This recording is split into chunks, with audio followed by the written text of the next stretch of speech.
Hello friends, स्वागत है आप सभी का आपके अपने YouTube channel legal and social awareness में। मैं करीम अहमद सिद्दीकी एडवोकेट एक बार फिर हाजिर हूँ आपके बीच में एक और शानदार कानूनी जानकारी के साथ।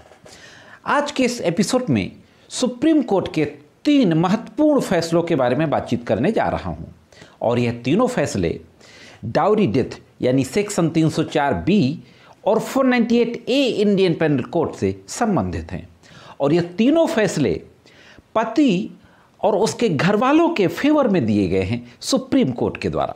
तो दोस्तों, बहुत ही महत्वपूर्ण केस लाज हैं, इसलिए जुड़े रहे आखिरी तक। देखते हैं कि इन तीनों केसेस में फैक्ट क्या थे और फाइनली सुप्रीम कोर्ट के द्वारा क्या कहा गया था। साथियों, जो पहला केस वो है अप्पा साहेब बनाम स्टेट ऑफ महाराष्ट्र। 2007 का केस है। 5 जनवरी 2007 को सुप्रीम कोर्ट के द्वारा इस पर फैसला दिया गया था। Criminal appeal number 1613/2005। पूरी डिटेल आपके स्क्रीन पर है। इस केस के फैक्ट में ब्रीफ में आपको बता दूं कि इसमें पत्नी की मृत्यु जहर खाने से हुई थी। उसके मायके वालों ने यह आरोप लगाते हुए FIR दर्ज करा दी थी कि इसके ससुराल वालों के द्वारा इतना ज़्यादा फिजिकली और मेंटल टॉर्चर किया गया डाउरी की डिमांड की वजह से कि उसने सुसाइड कर लिया, उसकी जान चली गई। FIR कराते हैं ये आरोप लगाते हुए 304B 498A में। FIR के बाद इन्वेस्टिगेशन होता है, चार्जशीट आती है और सेशन कोर्ट में ट्रायल शुरू होता है।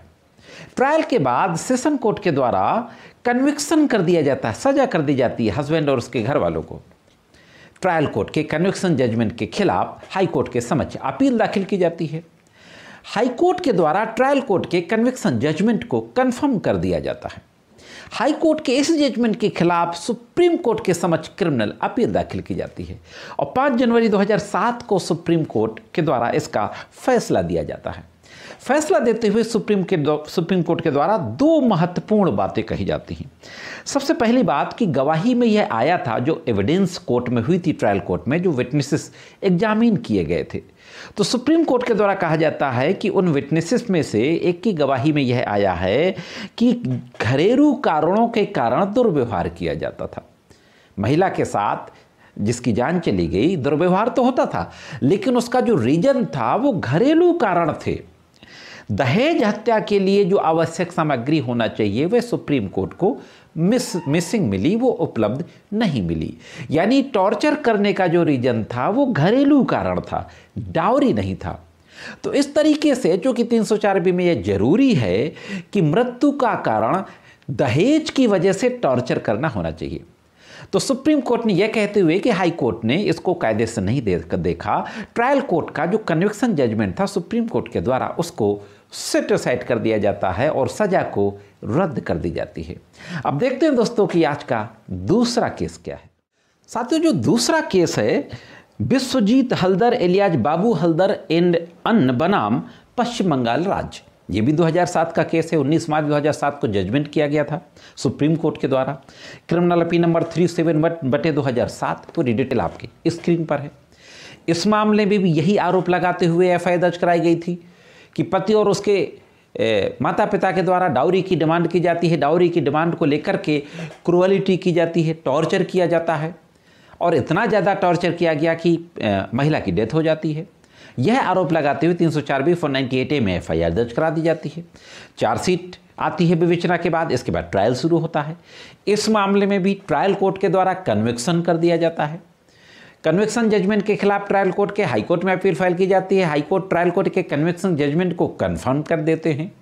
इसके बाद सुप्रीम कोर्ट मामला आता है। सुप्रीम कोर्ट में महत्वपूर्ण जो बातें कही जाती हैं पूरी एविडेंस देखने के बाद कि क्रूरता और उत्पीड़न का सबूत तो है, लेकिन सिर्फ क्रूरता और उत्पीड़न का सबूत होना 304B के लिए काफ़ी नहीं है। 304B लागू करने के लिए दिखाना ज़रूरी है कि ऐसी क्रूरता और उत्पीड़न दहेज की मांग से जुड़ा होना चाहिए और इस मामले में सुप्रीम कोर्ट के द्वारा कहा जाता है कि दहेज की मांग का कोई सबूत नहीं पाया गया।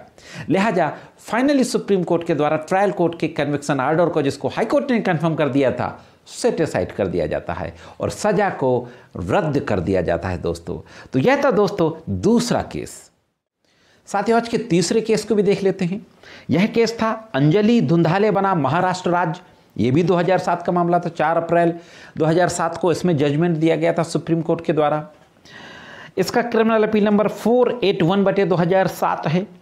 इस मामले में महिला ने कुएं में कूद करके जान दे दी थी। उसके मायके वालों ने यह आरोप लगाते एफआईआर दर्ज करा दी थी कि डाउरी की डिमांड की गई और डाउरी की डिमांड को लेकर के इतना ज़्यादा क्रूरता की गई कि पहले मारपीट की गई, इसके बाद कुएं में फेंक दिया गया। यह आरोप लगाया गया था। कहा गया था कि चूंकि पेट में और उसके सीने में चोटें थीं, किसी ठोस हथियार या सामान से हमला किया गया है। इस तरीके से इस मामले में एफआईआर होती है। एफआईआर होने के बाद चार्जशीट आती है, विवेचना के बाद ट्रायल चलता है। ट्रायल कोर्ट के द्वारा इसमें भी कन्विक्शन कर दिया जाता है। ट्रायल कोर्ट के कन्विक्शन को ऑनरेबल हाई कोर्ट के द्वारा कन्फर्म कर दिया जाता है। सुप्रीम कोर्ट जाते हैं इस आदेश के खिलाफ, जो मैंने अभी क्रिमिनल अपील बताई, और सुप्रीम कोर्ट में इस मामले पे सारी गवाही को देखने के बाद यह कहा जाता है कि ससुराल वालों का इन्वॉल्वमेंट दिखाने के लिए कोई साक्ष्य नहीं है। इसमें यह भी आरोप लगाया गया था कि पूरे परिवार ने साजिश रच करके पहले मारा, इसके बाद कुएं में फेंक दिया। तो सुप्रीम कोर्ट के द्वारा दूसरी बात यह कही जाती है कि साजिश का भी कोई साक्ष्य नहीं है, साजिश करके हत्या करने का कोई साक्ष्य नहीं है, दहेज के लिए डिमांड की गई, मारपीट की गई, इस तरीके से एक्टिवली इन्वॉल्वमेंट ससुराल वालों का बिल्कुल नहीं है। और यह कहते हुए कन्विक्शन जजमेंट को सेटिसाइड कर दिया जाता है, सजा को रद्द कर दिया जाता है।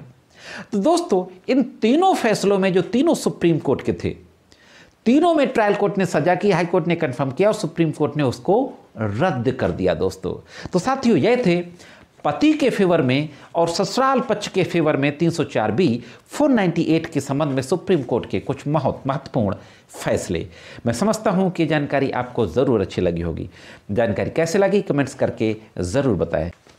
चैनल में आप नए हो, वीडियो को पहली बार देख रहे हो तो चैनल को सब्सक्राइब करके बेल बटन को हिट करके ऑल पे ज़रूर सेट कर दें, जिससे कि इन फ्यूचर जो वीडियो अपलोड होते हैं उसका नोटिफिकेशन आप तक पहुंच सके। और मेरे द्वारा जो जानकारी दी जाती है आपको अच्छी लगती हो तो वीडियो को लाइक और शेयर करते रहें। साथियों, आज की वीडियो में सिर्फ इतना ही। मिलते हैं किसी अन्य वीडियो में कानून के कुछ अन्य जानकारियों के साथ। तब तक कानून के महत्वपूर्ण जानकारियों के लिए देखते रहें लीगल एंड सोशल अवेयरनेस।